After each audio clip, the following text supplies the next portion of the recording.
Hi, everyone. Welcome to Food Talk Live. I am your host, Danny Nierenberg. A reminder that this episode will also appear on our podcast, Food Talk with Danny Nierenberg. So please subscribe, rate, and review wherever you listen to podcasts. So it's ironic, but I feel like I've met a whole, dozens and dozens and dozens of new people over the last year. And obviously it's been in sort of this virtual meeting world. But I miss the connection that happens when you're around people who are really passionate about food and agriculture and storytelling.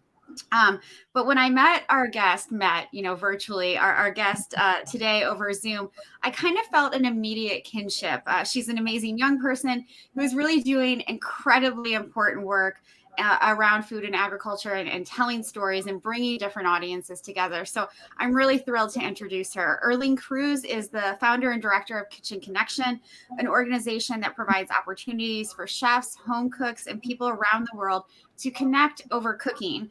The organization works with the United Nations Department of Global Communications and the UN Food and Agriculture Organization to serve as a hub for civil society and youth engagement around food systems. She is a James Beard Scholar and also a visiting professor in food insecurity at New York University School of Global Public Health. Her previous work has included supporting film and bilingual programs through the French Embassy in New York City, and she contributed to the book, The Bilingual Revolution. She has a personal passion for language and really communication, and she was recently appointed to the Youth Steering Committee of the United Nations Department of Global Communications, where she supports youth in their efforts to deliver on the Sustainable Development Goals and the 2030 Agenda.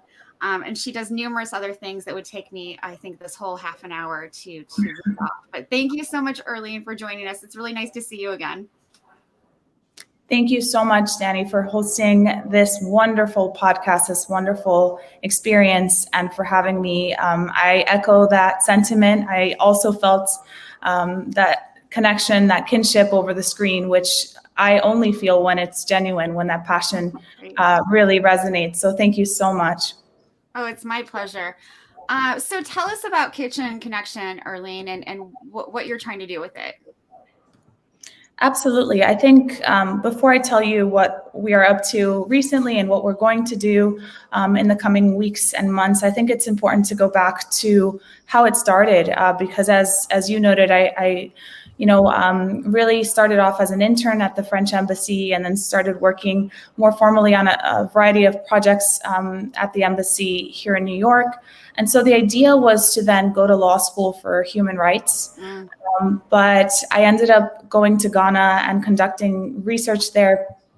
To make the story brief, I ended up losing my wallet and having an experience with a family in Ghana where they took me into their home, fed me, housed me. And this is a story I keep telling because it is the foundation of my own understanding of food as a connection between human beings. One story I don't tell often is that I come from a family of restaurant owners. And so one of the things I wanted most in the world was to get away from food because in many ways it can be taxing, to grow up in the restaurant industry. It's quite a challenging industry.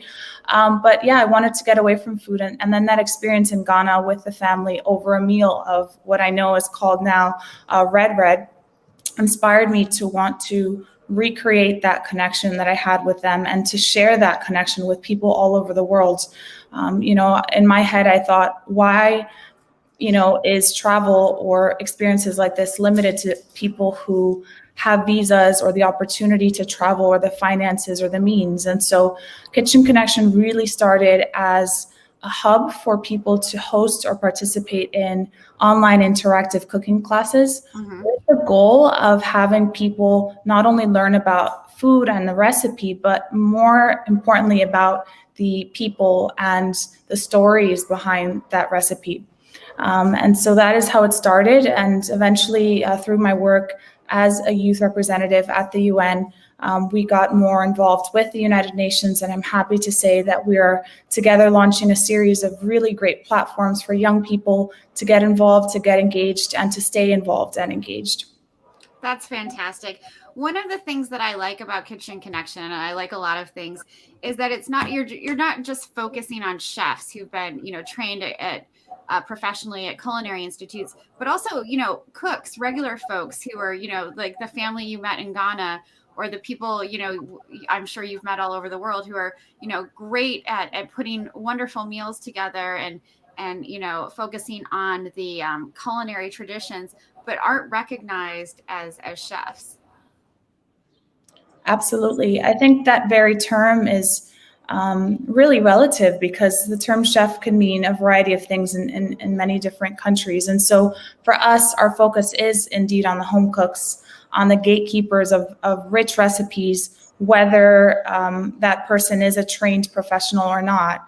What we find is that women around the world in particular are not highlighted enough, or as much as they should be. In many countries, they're the ones cooking at home, but they're not actually able to sell food because of some of the gender imbalances. More often than not, they're not the ones getting the recognition, the Michelin stars, but they're the ones cooking at home and really keeping the culture going, and those culinary traditions going. So for us, highlighting women, farmers, indigenous peoples, chefs and home cooks alike are really where our mission lies. Absolutely. So important to really make sure that those voices are heard, because they don't often get the platform to do that. I'm wondering, sort of, you've brought together the UN and the government of the Netherlands on board as supporters of the Kitchen Connection Alliance. And I'm wondering how you think that will benefit the organization's mission. Absolutely. I think, like many organizations in this space, funding is a challenge, right? Because it's certainly, an advocacy platform. It's something that has outputs and has metrics that we can track, but many of them are qualitative. We know in our hearts when we're doing good work, but it's really hard to measure. And traditionally, funders, investors are not attracted to things that they can't track or get a return on. So for many reasons, but including those I mentioned, it is challenging to find funders that are in alignment with those goals. And so for us, finding the right partners took a long time. Kitchen Connection started in 2012. And it's sort of been self-sustained with partners that really deeply cared about it. And I can honestly say, with our conversations with our representatives within the government of the Netherlands, as well as within the FAO and the UN Department of Global Communications, that ultimately it's about the people behind these large organizations that really care about the mission.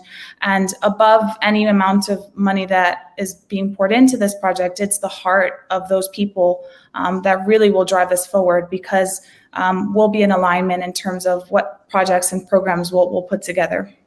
That's great. That's wonderful. So one of the things that you've been working on for a long time now, is the Kitchen Connection Alliance Cookbook. And I have to say that a big highlight for me last year during the pandemic was being able to write a recipe, which I'd never done before in my life. I love to read recipes. I love to look at them online, but I'd never written my own recipe. And so you and your team were gracious enough to invite me to contribute a recipe. And I was so proud of it. It was one of the best things that I felt like I did last year. So thank you for that opportunity. But I'm wondering, if you can talk a little bit about the cookbook and what you hope it will communicate to your readers. Absolutely. And, this is a cookbook that was envisioned after many months of conversation with various UN entities.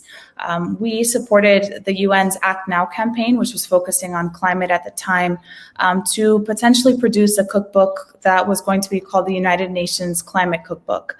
Now, unfortunately, because of a lack of resources, it kind of got pitched back to us as Kitchen Connection to take this project forward with interested UN agencies. And so with the FAO Climate Division, as well as the UN Department of Global Communications Civil Society Unit, it was envisioned that we would create a cookbook that doesn't only focus on climate change, but on the food system at large, especially considering the conversations that are happening in the lead up to the UN Food System Summit. And so our goal is very much to launch this as a product in combination with the UN Food Systems Summit in the coming months. So please stay tuned for more updates on release dates and things like that. But going back to the thematic content, for us, it was really important to highlight people in food systems, chefs, prominent chefs like Massimo Bottura, Daniel Boulud, Jose Andres, Rosalia Chechuk, who've all contributed recipes and who are wonderful culinary activists, but also food systems activists like yourself, Danny, who've never written a recipe, but who have such great stories and such great heart to share. And, your recipe is featured in a chapter focusing on food waste, along with Massimo Bottura's recipe. And it's just so appropriate. I mean, it's a beautiful recipe. It is a recipe that is from the heart. It's a home recipe. We got many contributions actually from chefs who had really beautiful recipes, but were really meant for restaurants, and these recipes like yours were meant for the home, for people to enjoy and to have a piece of various cultures focusing on food systems and improving the food system. Well, thank you again for the opportunity. I had a lot of fun. My husband was very amused as I took pictures of things, but it was great. It was really fun to do. And I got a lot out of it and was really, really impressed by the amount of work that you've put into the book. And I can't wait for it to come out, and we will stay tuned. One of the things that is so great about the book is it's really looking at how to improve the food system in different ways, in a way that I think is very communicable, right? It helps people understand these complex issues around biodiversity loss, or the climate crisis, or food loss and food waste, as you mentioned before. And I'm wondering, from your perspective, what role can all of us as home cooks, and more of us have been cooking at home than ever before during the pandemic, how can home cooks really play a role in building a more resilient food system? Absolutely. And, I come here with knowledge in this regard, but I think that it's a very complex question because it is so multifaceted. What we know is that the food system contributes to up to 30% of all greenhouse gases. And in the food space, we've been hearing that a lot. But what that means is that we as consumers contribute to the climate crisis very directly through our food choices. And so what that also says is that our food choices matter. And the way we eat interacts and directly impacts the planet. And so I think that ultimately the cookbook is not prescriptive.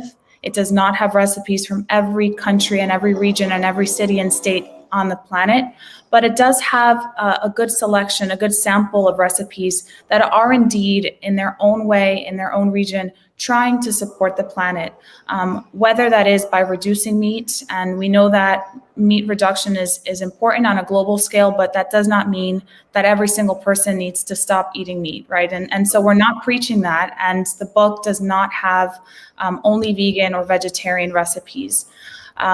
We, as part of the book, conducted the climate calculations on all of the recipes. And so we see that science really does speak. When we look at the lowest carbon emitters in terms of the recipes, we do see that recipes like Rosalia Chechuk's black bean recipe, which is very plant forward, is actually better for the climate. So I think if we were to take a step back and look at the recipes and look at the content in the book, and to, in some ways, see that as a microcosm for how our plate should look, I think it could really help us. But I don't think that it's the only solution. I think it's a start, and I think that it should be adapted to everybody's local context and to their own situation and health requirements.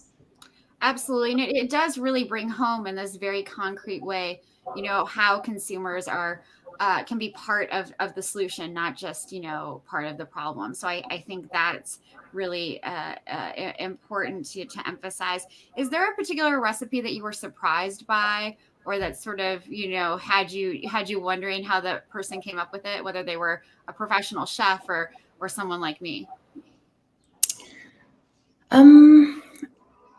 I think in many ways, we had recipes that were, diverse or culturally relevant, but difficult to access for us here in New York. And the book went through a very extensive testing process. We tested every single recipe 3 times to ensure Right. that we could effectively photograph it, but also so that the people who actually had access to this book then replicate it well in their homes.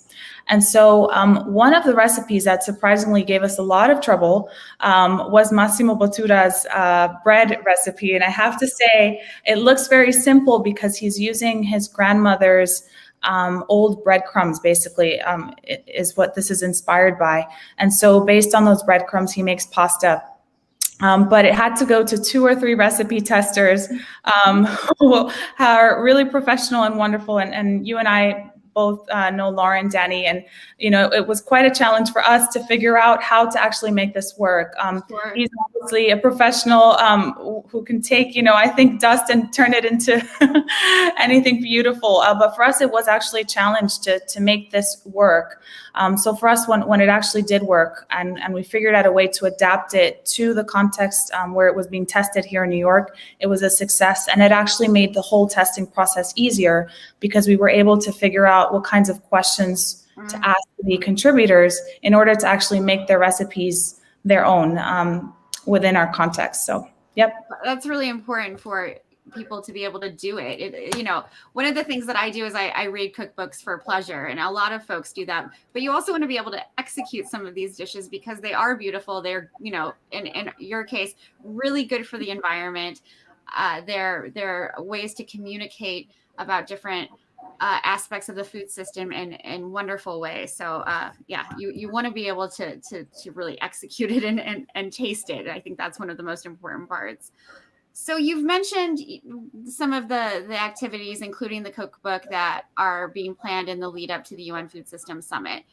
And one of the criticisms of the UN Food System Summit is that youth voices are not heard enough.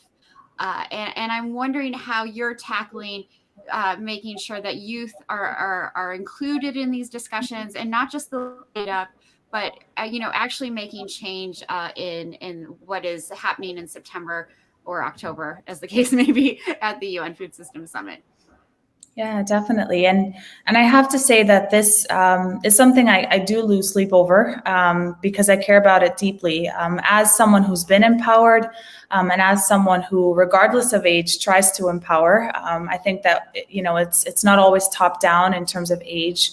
I think older people can be empowered by younger people as well. And, I have a goddaughter, and she's 8, and she teaches me things all the time. And it goes both ways. It's a symbiotic relationship. And so this is something I care about deeply as a youth representative, as someone who served on so many youth committees, as someone who is on the youth liaisons group for the UN Food System Summit. Part of my job is not to only see the challenges, but to come up with solutions.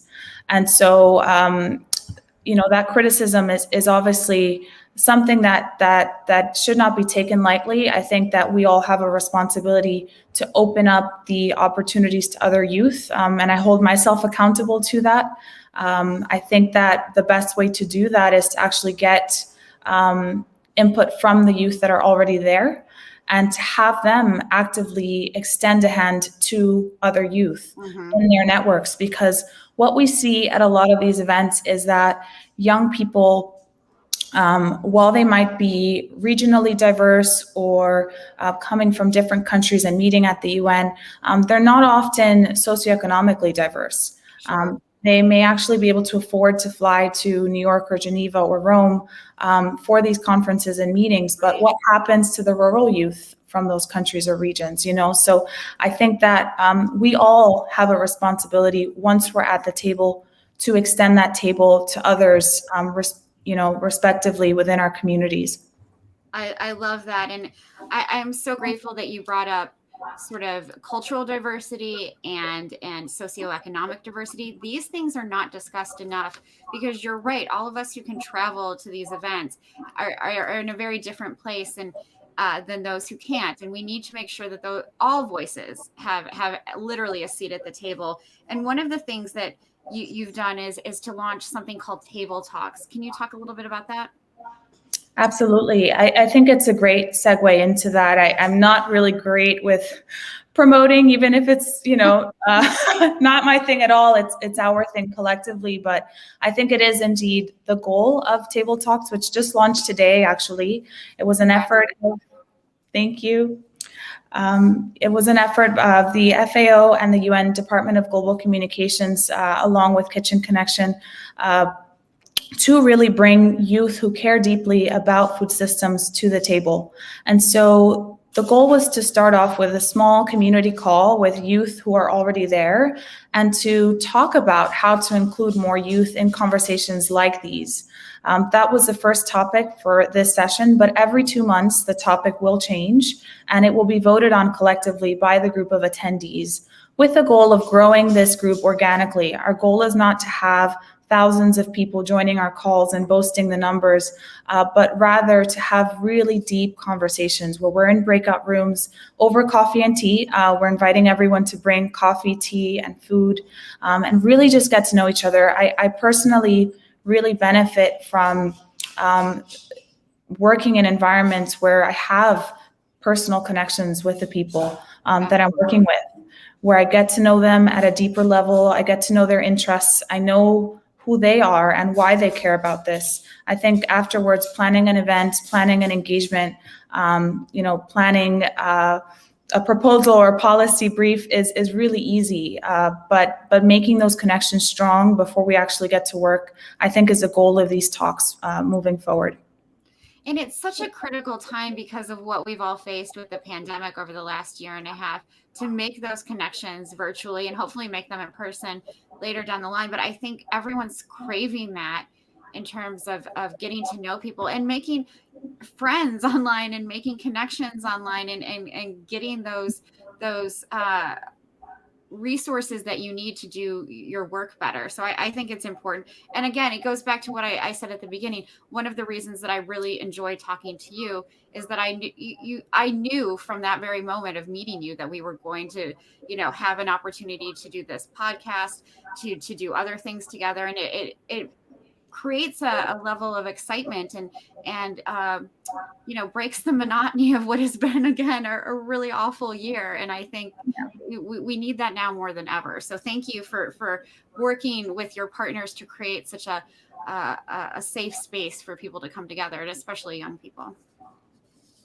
I'm also wondering if you can talk about, one of the things that Kitchen Connection Alliance's values is around you're eating, I'm eating, and because we're eating together, someone else is eating too. How do your programs really embody this? Absolutely. I think we in the food systems community have constant conversations about food, around food, but we never actually touch the food or connect with the food. And so that's why even during our table talks, we're inviting people to bring food to the table, to connect with their culture while they're sharing it with others. And so the goal for all of our engagements really is to use food as a vehicle to transforming food systems.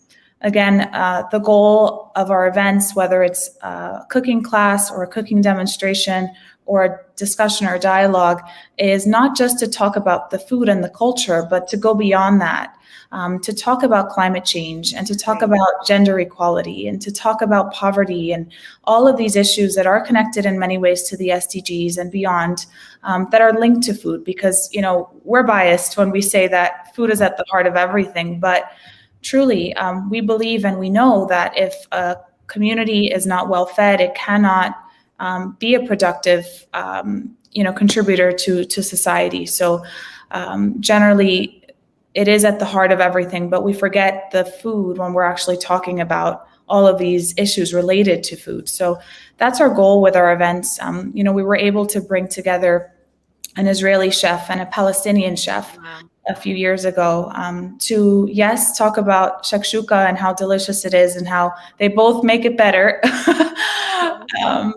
but also to use that as an opportunity to indeed talk about the conflict. We did not shy away from difficult conversations in that event, and it was, again, very intimate. We were not exclusive in our invitation, but we wanted the conversation to be respectful, and so we did invite people who would be in line with that. And so, again, it was not to boast that we had thousands of people at that event, but rather that we had meaningful connection, meaningful conversation. And I'm happy to say that a student from the university who was focusing on Israeli-Palestinian studies came up to us afterwards and said that this was the most successful event that she's seen in her career trajectory, bringing people together. So that's certainly the power that food has. And in moments like that, it goes beyond our bias. And I think that's why it's so powerful to meet people like you who are providing platforms for others to share that mission and that heart. Oh, thank you. But I going back to the power of food, I think that is such an incredible point, and that food can break down these barriers, whether we're talking about, the Israeli Palestinian conflict, or when we're talking about the climate crisis, and when you have climate deniers on one side and those who are working to solve the crisis on the other. Food can really bring people together. It helps people understand things in different ways. And when so many of us for so long have been talking about breaking down silos in the food system, we have to be thinking about all of these things and remember that food is meant to be enjoyed and it's meant to taste good. And when we talk about all of these serious issues, that often gets lost. So I love what Kitchen Connection is doing, and that you're so personally invested in it. It reflects, I think, the passion you have for these issues. Yeah, I think at the end of the day, it is about this personal connection. And I think that there are, unfortunately, a lot of people that are benefiting from increasing hunger numbers, and that's a really dark thing to speak about. But I think that more often than not, there are people that are really genuinely trying to help. And I think coming together is the most powerful thing that we can do, to really find the heart and build on that heart together in a practical way. That's a great note to end on. Before you go, where can people find more information about Kitchen Connection? Yeah, so at the moment, you can follow us on Instagram at Kitchen Connection. We are also updating our website very soon to reflect the Alliance restructuring and to talk more about the cookbook, which is currently not on the website, but will be soon. So please follow us on Kitchen Connection and on the Instagram, and then on the website, which is kitchenconnection.org. Thank you so much, Danny, again, for such a wonderful conversation, a wonderful experience, and thank you all for being there. Oh my gosh, thank you. And we'll have the links to the Instagram and the website on our own social media. Earlene, what a pleasure. I can't wait to finally meet you in person. I can't wait to see the cookbook. It's really an exciting year ahead for all of us who are so deeply committed to these issues. So thank you for doing what you're doing. Thank you so much. Stay safe and